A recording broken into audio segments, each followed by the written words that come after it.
Lokrajya news 24 नवा शोध नवी बातमी। बनावट कागदपत्रांसह 5.5 कोटी रुपयांचा संपूर्ण व्यवहार जागा मालक बिल्डर यांना कोणताच थांगपत्ता लागू न देता फसवणूक केल्याप्रकरणी भारतीय विद्यापीठ पोलिसांनी बँक अधिकारी दुय्यम निबंधक कार्यालयातील कर्मचाऱ्यांविरुद्ध गुन्हा दाखल केलाय।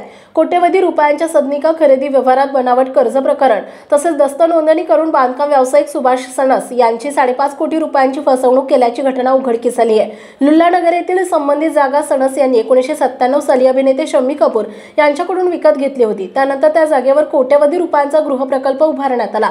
भारतीय विद्यापीठ पोलिसांनी या प्रकरणाची तक्रार येताच नितीन राजाराम पाटणकर, पुरुषोत्तम पाटणकर, मिलिंद गोसावी, प्राची पाटणकर, विवेक शुक्ला आणि एका अनोळखी व्यक्तीसह हवेली दुय्यम निबंधक कार्यालयामधील निबंधक, DBS बँकेतील अधिकारी कर्मचारी, बँक ऑफ महाराष्ट्रातील अधिकारी कर्मचाऱ्यांविरुद्ध गुन्हा दाखल केला आहे।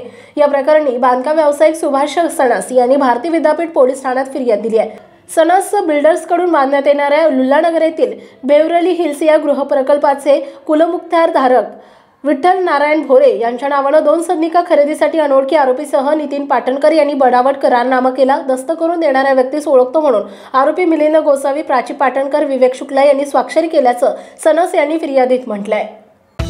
महाराष्ट्रातील महत्त्वाच्या आणि ताज्या बातम्या पाहण्यासाठी आजच आमच्या लोकराज्य न्यूज 24 न्यूज चॅनलला YouTube वर सबस्क्राइब करा आणि बेल आयकॉन प्रेस करा।